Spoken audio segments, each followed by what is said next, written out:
Okay, so here I am in the UK right now on the campus of Roehampton University of very beautiful gardens with David Rose. So Dr. Rose has such a wealth of experience. He's been invited to travel to over 100 countries to photograph and capture the sacred ceremonies and sites of almost every religious background: Sikh, Hindu, Buddhist, Muslim, Christian. Not only that, but he's used what he knows to, and the images he's captured, to increase religious dialogue throughout schools in the UK and actually in the world. And so it's experts like his expertise of people in the Middle East and throughout Europe and the US that we'll be able to tap into in this course to help us with the projects and the questions we're answering, the projects we're developing. But while I have him here with me, I wanted to ask him, David, for the students who are thinking of participating in this course, what value do you think it will add to them? I think one of the benefits of being involved in this course is that you have an opportunity to enter into dialogue with other people and learn more about yourself. By way of analogy, many years ago I was in India, in southern India, looking at the ruins of a Hindu temple. And I was aware of an elderly man wearing a loincloth, bent double, stood next to me.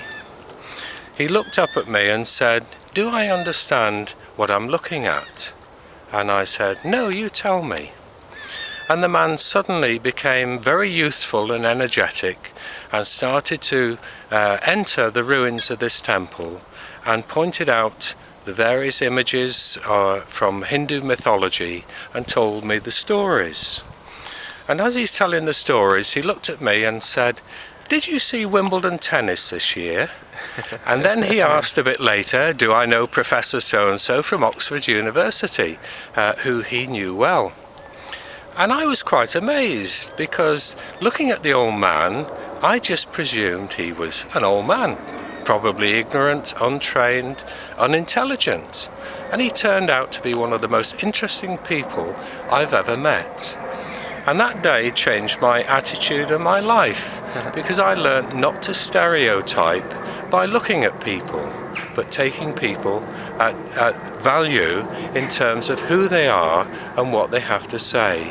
And I think involvement in this course will enable that process to take place. And in learning about others, you'll learn about yourself. I think that story, it perfectly captures hopefully what happens not just for us, but for other people that we're interacting with. Thank you so much.